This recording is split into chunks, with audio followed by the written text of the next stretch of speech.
Hello everyone, this is Natalie with the Marketing Resolution YouTube channel. Thanks again for watching one of our videos.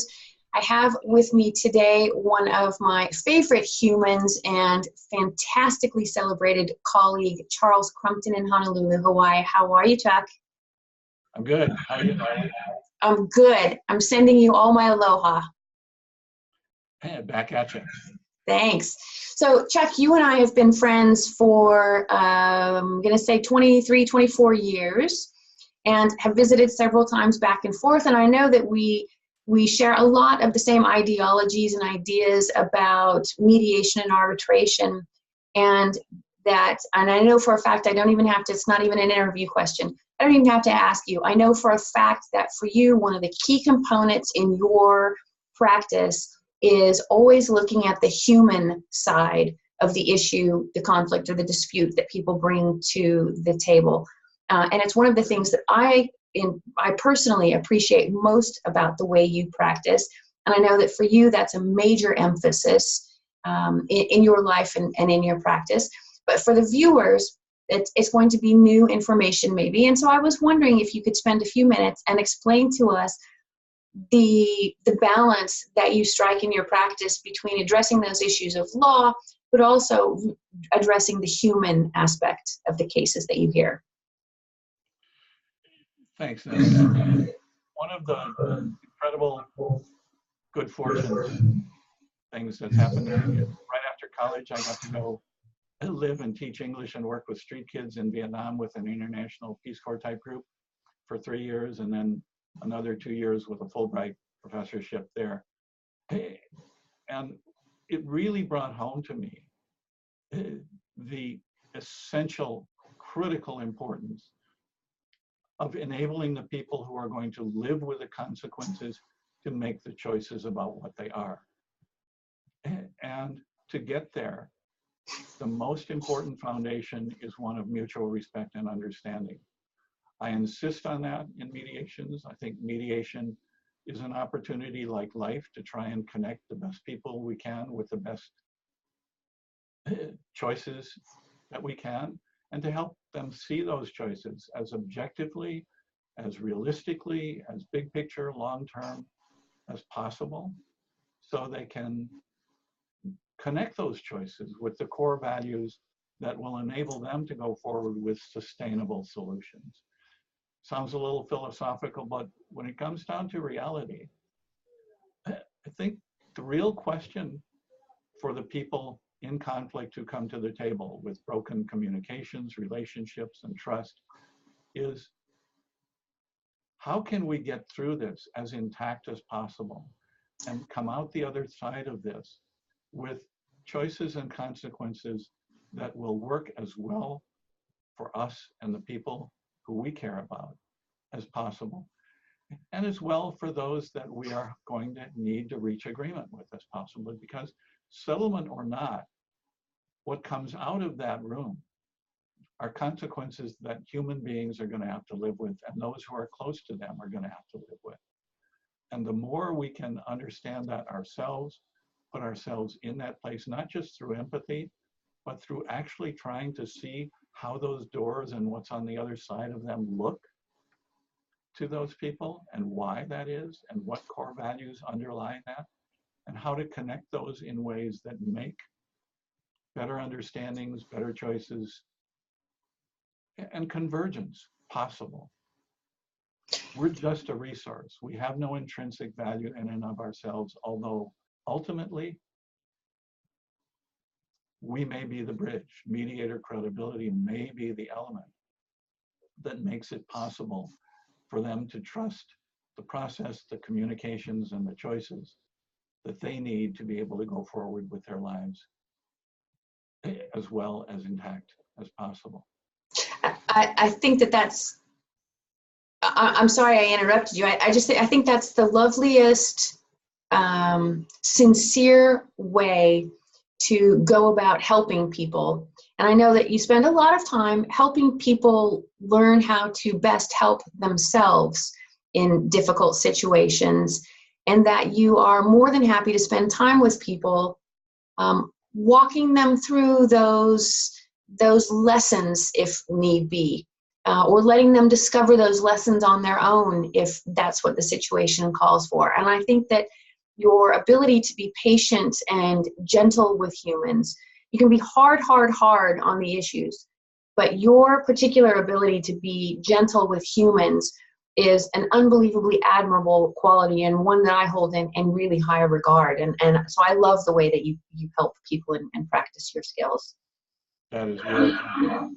I think you and I know, all of us, if we really are deeply honest with ourselves, know patience and persistence are probably the most undervalued elements of truly loving, sustainable relationships.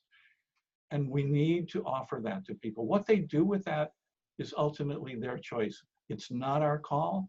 We don't have a right to judge it, but we do have a responsibility to recognize whether they're mentally and emotionally ready at that moment in time to go there toward that convergence, even if it may be the best choice for them. And if not, to follow Bill Urey's advice, go to the balcony, take the long-term, big picture, objective perspective, and don't go down into the mud. Don't be tempted to get into the adversarial, dehumanizing, divisive, combative behaviors and strategies that are not our best element and certainly don't lead to our best decision making.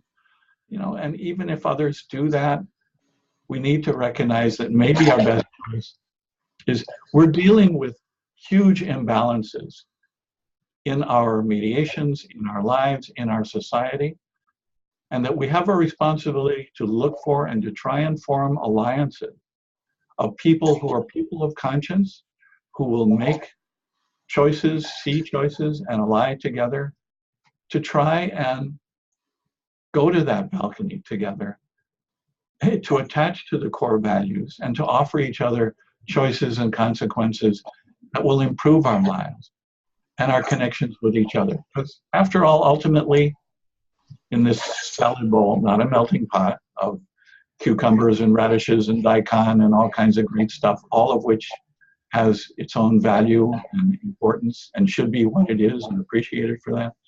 We're here to connect the best way we can with the best people we can and to try and offer them. What's done with the offer is not our call, but the more respectfully, understandingly, and collaboratively we can get to that offer, the better the chance is that it will work for all of us in the room. It's a shared learning experience. And shared means that ultimately at that core value level, it is among equals. The power, the money may be imbalanced, but that's not an excuse for inflicting that imbalance on reaching choices and consequences, whether it be in selection of neutrals in the mediation process, in the outcomes.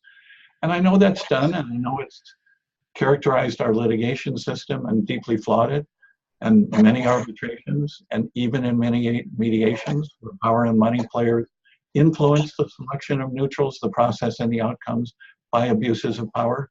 And they're not likely to give that up willingly. But there are also people out there, the Scott Partridges of Monsanto and Bayer and others, who see that there are different ways to treat people as human beings with respect and understanding and get to better outcomes. And there are people in our dispute resolution community, the Dana Curtises, the Peter Adlers, the Ken Cloaks, people like that who can offer us models and choices that we really need to connect with each other now. We need to take things in a better direction. We owe our children and their children better and more. Yeah,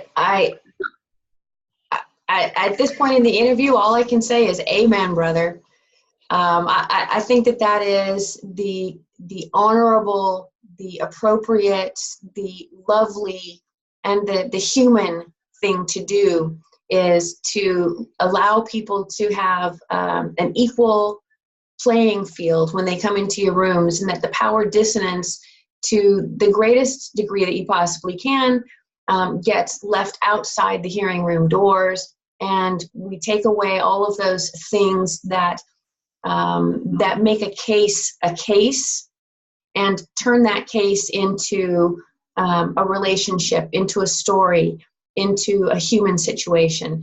And that is one of the reasons that I have always so greatly admired you as a human, and you as a practitioner, and you as an ambassador for the resolution industry. So Chuck, I want to say thank you so much.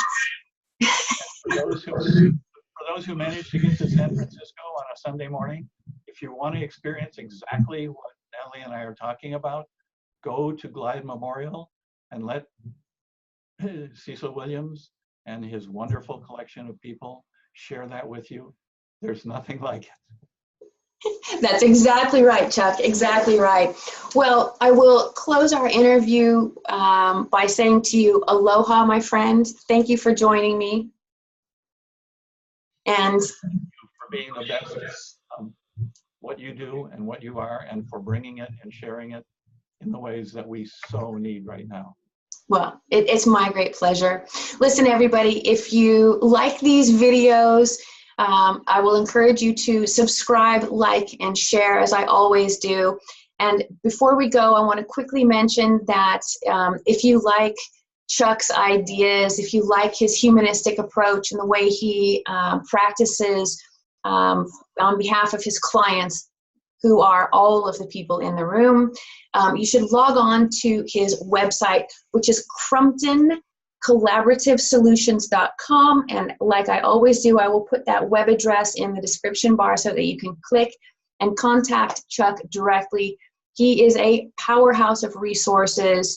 I mean, I hate to say it, but you and I have been around long enough that we kind of know a little bit about what we're talking about. So if you have questions, contact Chuck directly, send him an email, give him a phone call.